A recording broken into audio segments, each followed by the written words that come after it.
experiment that you too can take part in online to find out which species of web animal you are. Our aim is to discover the impact the web is having on our brains.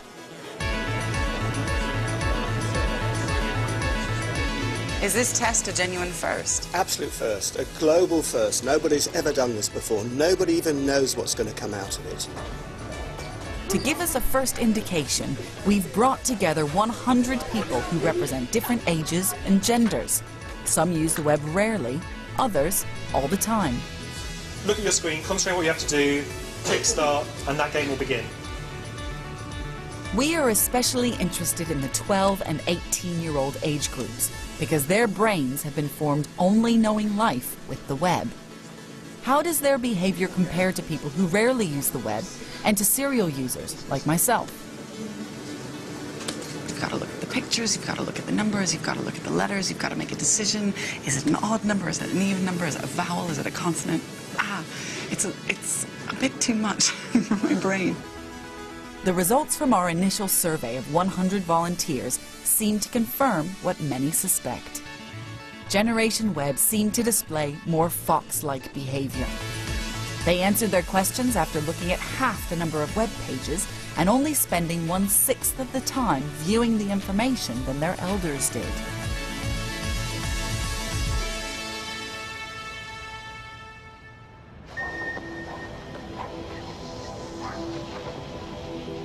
So it seems pretty clear to me that, for good or ill, the younger generation is being remolded by the web.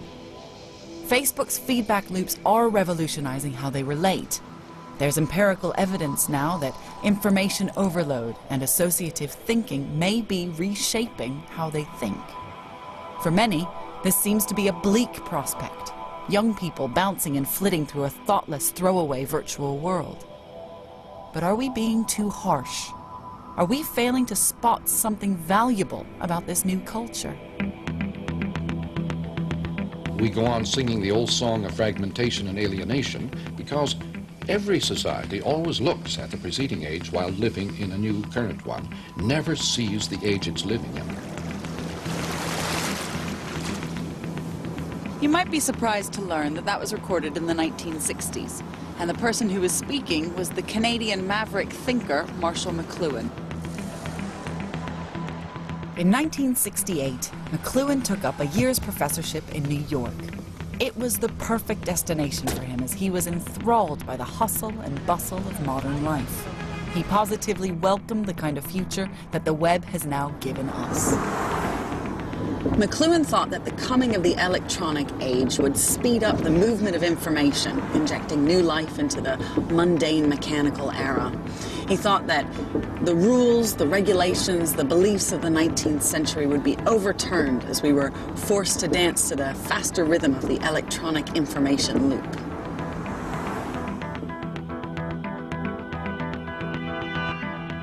In the 1960s, he told a story of how, in the future, we'll all be connected in real time, and our messages will just sort of flow as if we were sitting next to each other.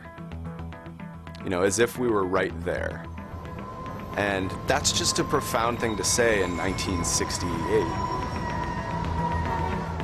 I'm off to visit web entrepreneur Jonah Peretti, who believes McLuhan's dreams are now playing out in Homo interneticus.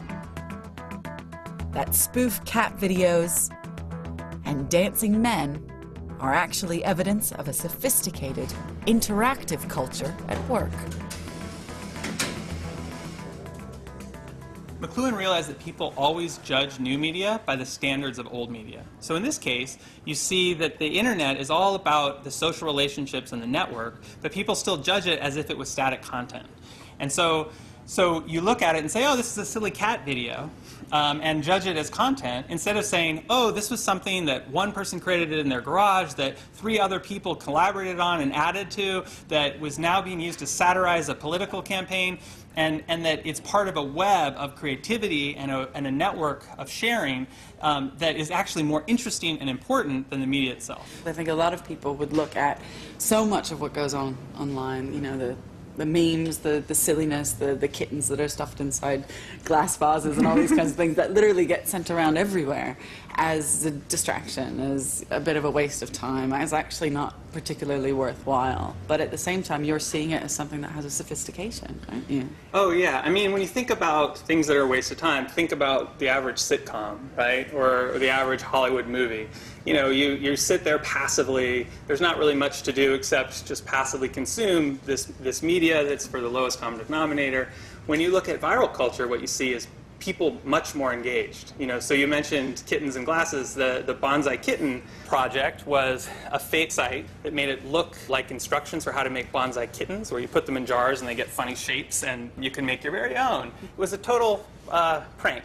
And the person who created it launched it by telling a bunch of animal rights activists about it and said, "You'll love this." Of course, he knew that they would freak out and hate it and send it all around. But then as a consumer, when you see that, you have to go through a sophisticated thought process where you say, it's a joke, I think it's funny and I like it and I'm going to send it to people, or it's a joke and I think it's still offensive and I'm going to fight it and organize, and it breaks people into different groups of how they feel about it, and they can react and interact with the media and become part of the story, where the people are actually powering the media that's spreading around and changing and evolving.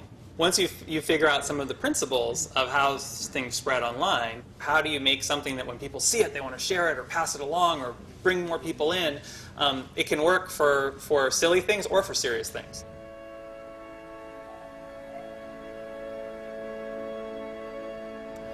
The apparently superficial culture of young people on the web can have a serious side and a direct impact on the real world.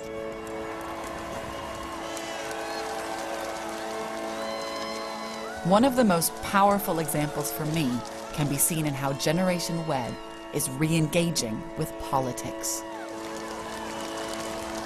What is required of us now is a new era of responsibility, a recognition on the part of every American that we have duties to ourselves, our nation, and the world. I made the decision in February of 2007, pretty early on, to take a leave from Facebook and go and work full-time for the Obama campaign.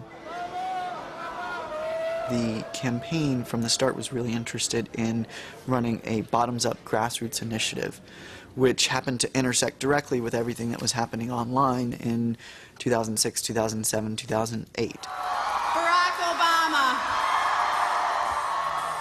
The young users of YouTube, Facebook, MySpace, and Twitter became central to the campaign. We had members of Congress on Twitter. We had protesters organizing through Twitter outside. We had the president on Twitter using it to campaign. And we had everyone in the country, well, not everyone, but a lot of folks across the country using Twitter to express their opinions on the hot topics. So we sort of had, like, the entire spectrum. During the election year, Obama had 3 million Facebook friends. And studies show a third of all under 30-year-olds used social networking to communicate their politics. That figure was negligible 4 years earlier. 2/3 watched political videos online, a quarter forwarded them on, or remixed the material. 'Cause I got a crush on Obama, wait till 2008. Baby, you're the best candidate. What we were able to do was figure out how people could do it their way, and that there was a really just a groundswell of energy and enthusiasm, both in terms of fundraising, but also in terms of time spent volunteering for the campaign. America, we have come so far. We have seen so much, but there's so much more to do. Election night in Chicago was something I think anybody who was there will have to say will never happen again.